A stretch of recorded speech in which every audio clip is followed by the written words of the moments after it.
जय हिंद साथियों, आप लोग कैसे हैं? उम्मीद करता हूँ कि आप लोग बहुत ही बढ़िया होंगे। ठीक है, तो आज की इस वीडियो में हम लोग क्लास 12th के हिस्ट्री यानी इतिहास के मोस्ट VBI आपको सब्जेक्टिव क्वेश्चन इस वीडियो में करने वाले हैं। तो आपको इस वीडियो में आपको 10 प्लस VBI सब्जेक्टिव क्वेश्चन को आपको हम कंप्लीट करने वाले हैं। 10 प्लस सब्जेक्टिव क्वेश्चन को कंप्लीट याद करवाएंगे।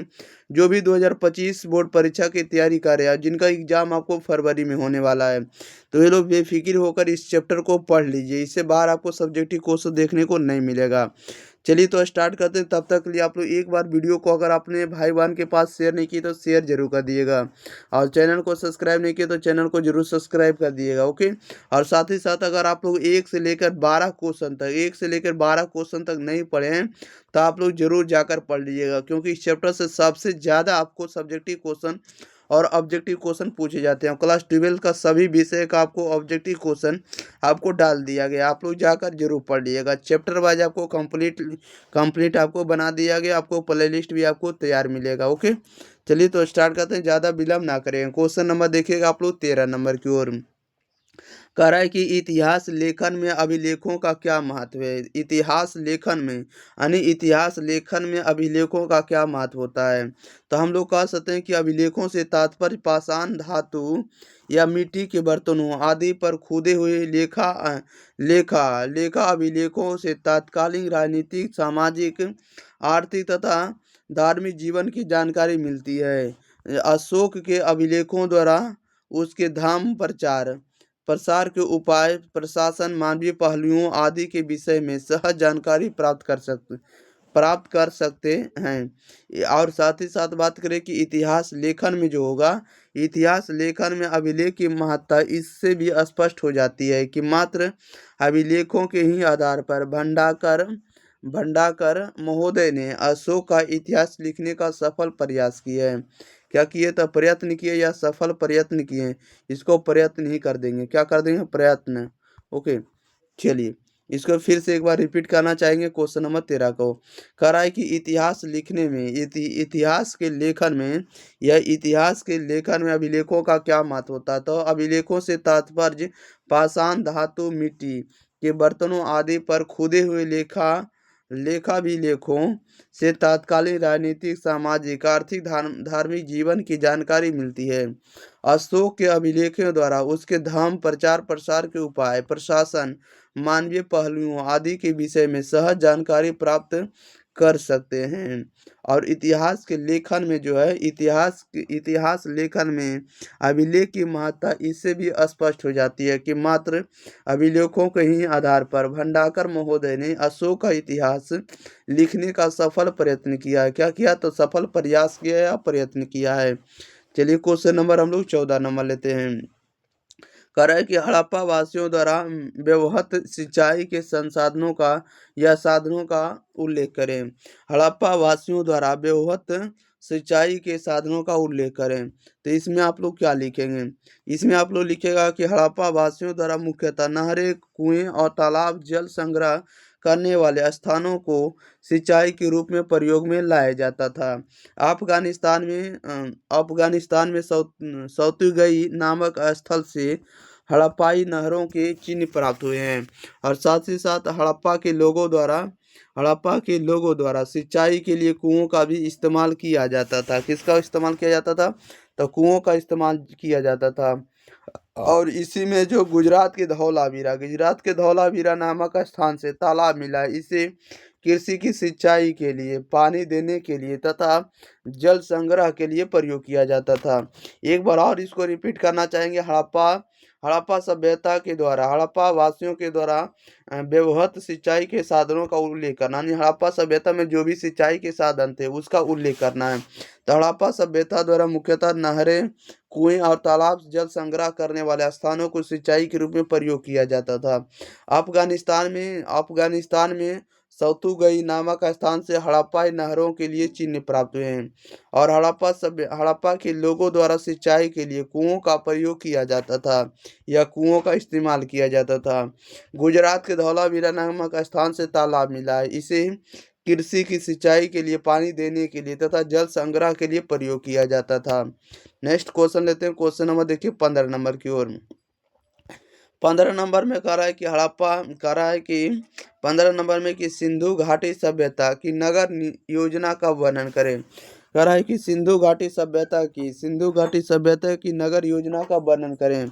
तो इसमें लिखिएगा कि सिंधु घाटी के लोग नगरों में रहने वाले थे। वे नगर की स्थापना में बड़े कुशल थे। उन्हें हड़प्पा, मोहनजोदड़ो, कालीबंगा, लोथल, रोपड़ जैसे अनेक नगरों का निर्माण किया था। उनकी नगर व्यवस्था के संबंध में निम्नलिखित विशेषताएं मुख्य रूप से उल्लेखनीय हैं। पहला नंबर क्या है, आपको इसमें लिखिएगा उल्लेखनीय में कि हड़प्पा संस्कृति के नगर एक विशेष योजना के अनुसार बनाए गए थे। इन लोगों ने बिल्कुल सीधी बोले तो 90 डिग्री के कोण पर काटती हुई है सड़कों तथा गलियों का निर्माण किया। यानी ऐसे बनाए थे सड़कों और गलियों को जो 90 डिग्री पर काटते थे, समकोण पर काटते थे, ताकि डॉक्टर मैके के अनुसार चलने वाली वायु उन्हें अपने आप ही साफ कर दे। यानी जब आपको गली और नली को अगर जब हवा चलता होगा तो इसको डायरेक्ट क्या कर दे, तो साफ कर दे। इस प्रकार से बनाया गया था। ओके, इस बात को आपको याद रखना। और साथ ही साथ उसी में आपको याद रखना है कि उनकी जल निकासी की व्यवस्था बड़ी बड़ी शानदार थी। नालियाँ बड़ी सरलता से साफ हो सकती थी। किसी भवन को अपनी सीमा से आगे कभी भी बढ़ने दिया जाता था और ना ही बर्तन पकाने वाली किसी भट्टी को नगर के अंदर बनाने दिया जाता था, अर्थात अनाधिकृत निर्माण नहीं किया जा सकता था। इसमें इस प्रकार का व्यवस्था था। ठीक है, आप लोग इसको रिपीट से देख लीजिएगा एक बार और। क्वेश्चन नंबर 16 में कह रहा है कि आश्रम के बारे में आप क्या जानते हैं, या आश्रम से आप क्या समझते हैं, आश्रम किसे कहते हैं, आश्रम के बारे में आप क्या जानते हैं। इसमें लिखिएगा कि वैदिक काल में प्रत्येक व्यक्ति की आयु को 100 वर्ष मानकर उसे 4 भागों यानी 4 आश्रमों में बांट दिया गया। इन आश्रमों का विभाजन निम्नलिखित ढंग से किया गया था। पहला ब्रह्मचर्य आश्रम पहले 25 वर्ष की आयु तक था। गृहस्थ आश्रम 25 से 50 वर्ष की आयु का था। वानप्रस्थ आश्रम 50 से 75 वर्ष की आयु का था। संन्यास आश्रम 75 से 100 वर्ष की आयु का होता था। कहने का मतलब हुआ कि आश्रम कितने प्रकार के हैं, या आश्रम से आप क्या जानते हैं। तो अगर आश्रम के बारे में बोलेगा, आश्रम से आप क्या जानते हैं, तब लिखिएगा वैदिक काल में प्रत्येक व्यक्ति की आयु को 100 वर्ष मानकर उसे 4 भागों में या 4 आश्रमों में बांट दिया गया था। इन आश्रमों का विभाजन निम्नलिखित ढंग से किया गया था। पहला ब्रह्मचर्य आश्रम पहले 25 वर्ष का होता था। ब्रह्मचर्य आश्रम 25 वर्ष का होता था। गृहस्थ आश्रम 25 से 50 वर्ष की आयु का था। वानप्रस्थ आश्रम 50 से 75 वर्ष की आयु का था। संन्यास आश्रम 75 से 100 वर्ष की आयु का होता था। इस प्रकार से आपको याद रखना है। क्वेश्चन नंबर 17 नंबर में देखिए क्या है। क्वेश्चन 17 नंबर में कह रहा है कि आप वैदिक संस्कृति के बारे में क्या जानते हैं, आप वैदिक संस्कृति के बारे में क्या जानते हैं। तब वैदिक साहित्य विशेष 4 वेद ऋग्वेद, यजुर्वेद, सामवेद तथा यथुर्वेद जिस संस्कृत भाषा में लिखे गए हैं या रचे गए थे वह वैदिक संस्कृति कहलाती है। वैदिक संस्कृति क्या था, वह साहित्य विशेषकर 4 वेद ऋग्वेद, यजुर्वेद, सामवेद तथा यथुर्वेद जिस संस्कृत भाषा में लिखे या रचे गए थे वह वैदिक संस्कृत कहलाती है, यह वैदिक संस्कृति कहलाती है। यह संस्कृत उस संस्कृत से कुछ भी कठिन एवं भिन्न थी जिसका प्रयोग हम आजकल करते हैं। और वस्तुतः ये भी याद रखना है कि वस्तुतः वेदों को ईश्वरीय ज्ञान के तुल्य माना जा सकता है या माना जाता है। यह शुरू में मौखिक रूप में ही ब्राह्मण परिवारों से जुड़े लोगों तथा कुछ अन्य विशिष्ट परिवारजनों को ही पढ़ाया सुनाया जाता था। महाकाव्य काल में रामायण तथा महाभारत की रचना के लिए जिन संस्कृत का प्रयोग किया गया था वह क्या था, तो वह वैदिक संस्कृत से अधिक सरल थी। इसलिए वह संस्कृत और वह जो संस्कृत थी वह अधिक लोगों में लोकप्रिय हो गई। क्या हो गई, लोकप्रिय हो गई। इस प्रकार से आपको इसका आंसर लिख देना होगा वैदिक संस्कृति के बारे में। क्वेश्चन नंबर 18 में कहा है कि महाजनपद से आप क्या जानते हैं, या महाजनपद से आप क्या समझते हैं। तो महाजनपद के बारे में अगर आपसे आ जाएगा लिखने के लिए, तो महाजनपद के बारे में लिखिएगा कि लगभग एक सहस्त्र ईसा ईस्वी क्या है, तो ईसवी पूर्व से 500 ईसवी पूर्व तक के युग को भारतीय इतिहास का जनपद या महाजनपद युग कहा जा सकता है। जिस प्रदेश में एक जन अस्थायी रूप से बस गया वही उसका जनपद हो जाता था, जनपद नहीं राज्य हो जाता था। प्रारंभ में जनपद में किसी एक वर्ग विशेष के मनुष्य ही रहते थे, अतः उनका जीवन एक एक ही जातीय राजनीतिक एवं सांस्कृतिक परंपरा के ऊपर संगठित था। परंतु कालांतर में अन्य वर्ग एवं जातियों के लोग भी आकर उनके जनपदों में बसने लगे। क्या होने लगे? बसने लगे। और साथ ही साथ इसे सांस्कृतिक आदान प्रदान हुआ। क्या हुआ? इससे सांस्कृतिक आदान प्रदान तो हुआ, परंतु बहुत समय तक राज सत्ता एकमात्र आदि जन के प्रतिनिधियों के हाथ में रही। प्रत्येक जनपद में बहुत संख्या गांव और नगर होते थे। और साथ ही साथ बात करें कि काशीकर ने लिखा है कि ग्रामों का समुदाय ही जनपद है, ग्रामों का समुदाय ही जनपद है।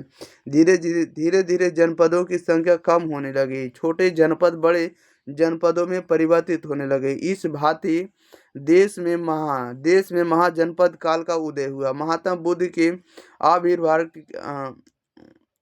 आविर्भाव के पूर्व भारतवर्ष 16 महाजनपदों में विभक्त था। यानी कह सकते हैं कि महात्मा बुद्ध के समय में जो है आपको 16 महाजनपदों में विभक्त हुआ करता था। बौद्ध ग्रंथ अंगुत्तर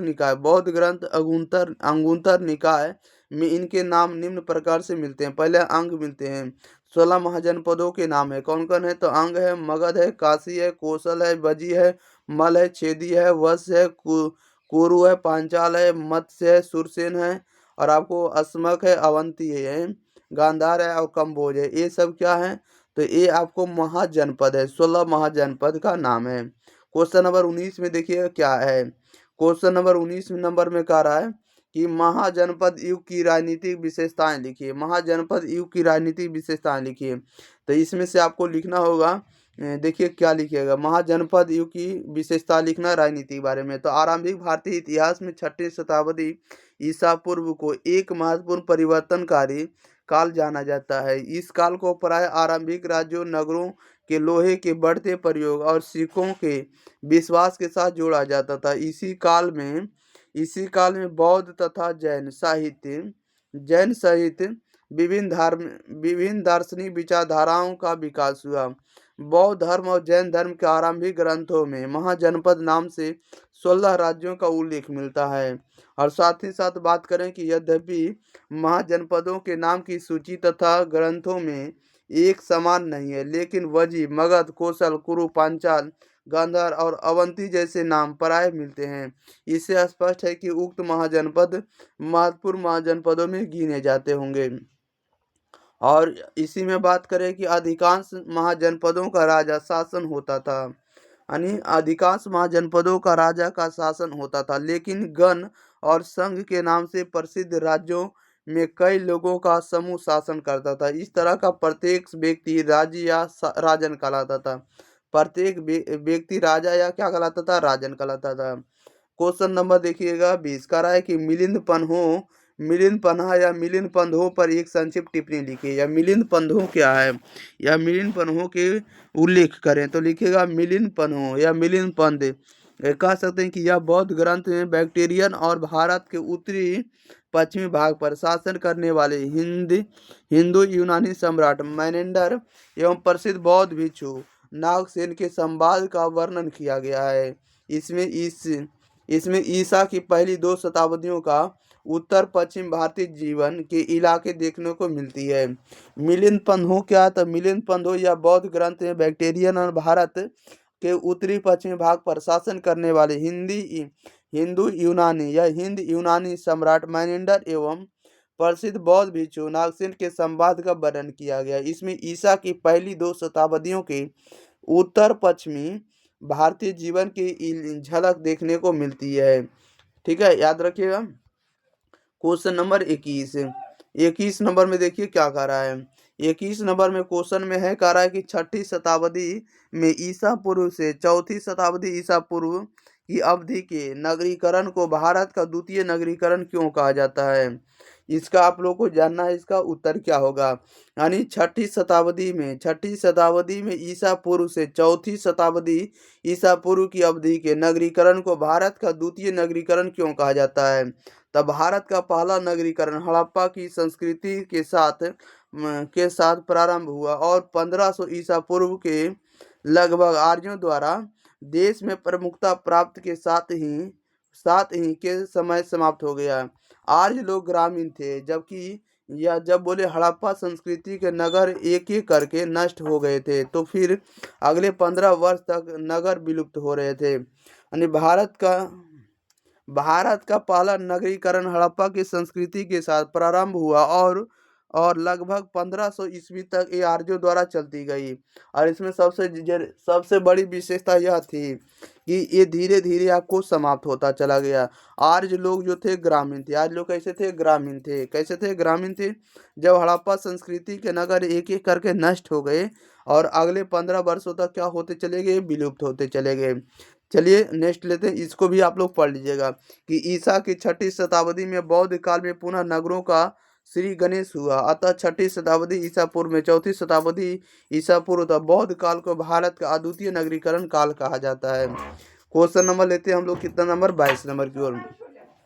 करा कि प्राचीन भारतीय समाज की जाति व्यवस्था को संक्षिप्त में समझाइए। संभवतः आप जाति शब्द से परिचित होंगे, जो एक सोपानात्मक सामाजिक वर्गीकरण को दर्शाती है। धर्म सूत्रों और धर्मशास्त्रों में एक आदर्श व्यवस्था का उल्लेख किया गया था। ब्राह्मणों का यह भी मानना था कि यह व्यवस्था जिसमें स्वयं उन्हें पहला दर्ज प्राप्त हुआ है, एक दैवीय व्यवस्था है। कैसी व्यवस्था है? दैवीय व्यवस्था है। और शूद्रों और अपृश्यों ने जिसको छू देते थे, छुआछूत की भावना को अपृश्य कहा जाता है, का सबसे निचले स्तर पर रखा जाता था। इस व्यवस्था में दर्जा संभवतः जन्म के अनुसार निर्धारित किया जाता था। जो जाति का था उसी जाति में उसका नाम दर्ज किया जाता था या उसी के आधार पर निर्धारित होता था। अपनी मान्यता को प्रमाणित करने के लिए ब्राह्मण बहुधा ऋग्वेद के पुरुष सूक्त मंत्र को उद्धृत करते थे, जो आदि मानव पुरुष की बलि का चित्रण करता है। जगत के सभी तत्व जिनमें चारों वर्णों शामिल है, इसी पुरुष के शरीर से उपजे थे। ब्राह्मण उसका मुख था, उसकी भुजाओं से क्षत्रिय निर्मित हुआ और वैश्य उसके जंघा थी और उसके पैर से शूद्र की उत्पत्ति हुई थी। इस प्रकार से इसकी परिभाषा दी जाती है। अगला नंबर आप लोगों के बीच है 23 नंबर। 23 नंबर में कह रहा है कि मनुस्मृति में यद्यपि 8 प्रकार के विवाहों की स्वीकृति दी गई है, लेकिन इस धर्मसूत्र में उल्लेखित पहली, चौथी, पांचवी और छठी विवाह पद्धतियों का विवरण और उल्लेख करिए। यानी मनुस्मृति में जो 8 प्रकार का विवाह है, वो आपको जो भी विवाह है उसके बारे में आपको उल्लेख करना है। तो लिखिएगा मनुस्मृति और 4 प्रमुख प्रकार के विवाहों का जो उल्लेख है, यह मनुस्मृति से पहली, चौथी, पांचवी, छठी विवाह पद्धति का उदाहरण किया जा रहा है। पहली कन्या का दान होता था। कन्या का दान बहुमूल्य वस्त्रों और अलंकारों से विभूषित कर उसे वेदज्ञ वर को दान दिया जाए, जिसे पिता ने स्वयं आमंत्रित किया हो। चौथा जो था आपको पितावर, क्या था? पितावर था। वधु युगल को यह कहकर संबोधित करता था कि तुम साथ मिलकर अपने दायित्वों का पालन करो। तत्पश्चात वह वर का सम्मान कर उसे कन्या का दान करता था। और पांचवा क्या था? पांचवा जो था वर को वधु की प्राप्ति तब होती थी जब वह अपनी क्षमता व इच्छा अनुसार उसके बांधवों को और स्वयं वधु को यथेष्ट धन प्रदान करता था। और छठा विवाह था स्त्री और पुरुष के बीच अपनी इच्छा से संयोग, जिसकी उत्पत्ति काम से होती थी। किसकी होती थी? काम से होती थी। चलिए तो इतना ही क्वेश्चन आने देते हैं 23 क्वेश्चन तक, यानी करीब हम लोग 10 क्वेश्चन इस वीडियो में हम आपको कंप्लीट कर दिए हैं। तब तक के लिए आप लोग इस वीडियो को अपने भाई बहन के पास शेयर करिएगा। चैनल को सब्सक्राइब नहीं किए तो चैनल को आप लोग जरूर सब्सक्राइब करिएगा और साथ ही साथ अपना कमेंट बॉक्स में जरूर बताइएगा कि आपको ये जो कंटेंट है आपको कैसा लग रहा है। Okay, thank you for watching this video. धन्यवाद।